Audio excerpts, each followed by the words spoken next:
In 2000, the Demons were heading towards a great final series. We'd uncovered some really great players in Brad Green, Paul Wheatley, Cameron Bruce.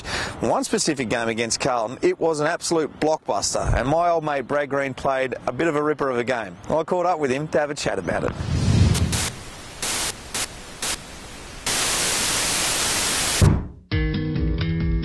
Might go to the square, no, goes for the pass, and it's good to Green.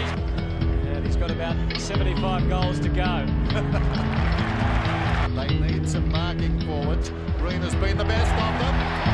Melbourne need this goal, and he obliges. Is there a space to work in, Phoebe? Just got the ball where he needed to. He stands with the margin at 15. And now it's reduced. What a kick from the young Brad Green. Very slick. Mansfield kicks into a teammate this time. It comes back to Green. He snaps at his fourth. But I think he's got it. Four since half-time. Yeah. And the ball on the outer side. Great come from behind victory, Melbourne. D is for delighted. Remember when this week he's with an old pal of mine. I played a lot of football with this bloke, Tezza. Greenie, how are you, mate? Good, mate. How are you? Good to see you, mate. Now, we want to talk to you about, I reckon it's a special game in your career. It's a special game in my career as well, and a special game for all those people out there watching. It was that game against Carlton, the semi-final in 2000. Ripping match, wasn't it? Yeah, it's certainly a highlight through my career, and not only because it was a final, and a big final, which put us straight into a prelim. It was, I thought, how good's this? My first year, finals football, 75,000 people there. We're down by 30-odd points going into the last quarter, and we get up, and yeah, special moment for me. And amazing because it was your first year. It was a good draft that year for us, wasn't it? You got Cameron Bruce, who played a lot of football for us, Paul Wheatley as well, and yourself. We did well out of that draft. Whelan. Matty Whelan as well played a lot of games in the back line there. So the emotions of the match, I mean, it was Carlton were going well. They wouldn't expect to beat them, did we? No. But we were just going on that youthful exuberance. The game itself, can you remember much about the feeling during the game and towards the end? Well, I remember during the season that, if you remember, that we got beaten by 110 points, and then we went on this big run, and we didn't lose a game up until the grand final. Mm-hmm. And I remember Danners going off his tree that day when we lost by 100 and something points, and then going into that game.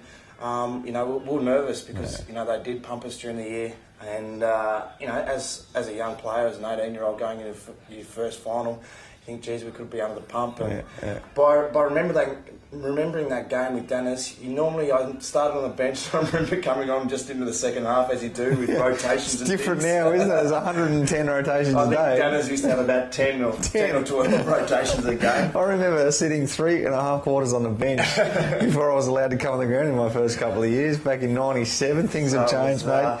Yourself, though, your individual performance was special that day. You kicked a couple of goals in the last quarter, I think. How many goals for the match did you kick? Yeah, I kicked, I think, 3, maybe 4. Yeah. I kicked 3 in the last quarter, so it was unbelievable feeling. Yeah. It was amazing, and myself and Cam Bruce that got drafted at the same time. I think he kicked a couple of goals. And Cameron Bruce did the famous double fist pump. So we're going to see that, no doubt, in the Jack, if you can put that in for us, mate.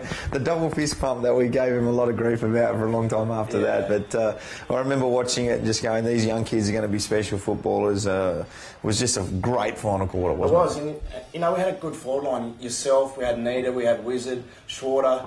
They were great times playing in that forward line, and being a young player playing with you guys, it was an unbelievable feeling just running out with all you, the greats that I used to watch before I started. The club now, though, mate, you've been through it all these years of football. Now you've got a lot of young kids around you, and you're moving into that next era, which is, you're a veteran now.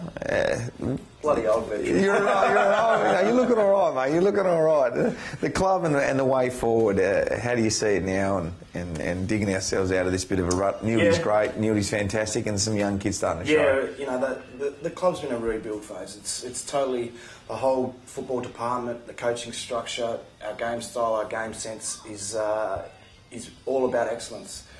Setting high standards for our club to get back up there and sustain it. Once we hit finals, we want to be there for a long period. So it's all about building up to that. And I think over the next couple of years, you're going to see the boys up there and going again. And Neildy's been great with all that. Because it's a funny thing, because in '98, when Neil Danaher came to the club, we were ordinary, you know, the basket case. 2 years later, we were playing off, or 3 years later, at the end of that year, we were playing off in a grand final. This is the first year Neildy's come in, so you reckon he's got a couple of years yet to start to build. Things take time. You know, you look at West Coast before they started going up. They were down the bottom, and then all of a sudden they went from, I think, 15th, 16th, all the way up to, you know, the top 4. So things can change around in his Cape pretty quickly, but you've got to work hard. Including this wonderful training facility you're in now in comparison to the Junction Oval, mate. It's a bit different to Junction Oval, isn't it? I never got to try it. Damn it. You know, the old go and get your ice and chuck it in the bath. Yeah. The dirty, stinking baths. Oh, they were the days that made real footballers. What have we become? Greeny, thanks for joining us on Remember When, mate. Cheers, mate. Great game against Carlton, the semi-final back in 2000. Hope you can get there again, mate, before you finish. Cheers, buddy. Good on you, mate. Well, that's been the Robbo Show. I'm absolutely beat. I got beaten the skill test and I'm shattered, but oh well, I'm going to have to regroup. Make sure you get there Sunday, ladies and gentlemen. GWS, we need your support. Show up and cheer on the Mighty Demons. We'll be back next week with the Robbo Show.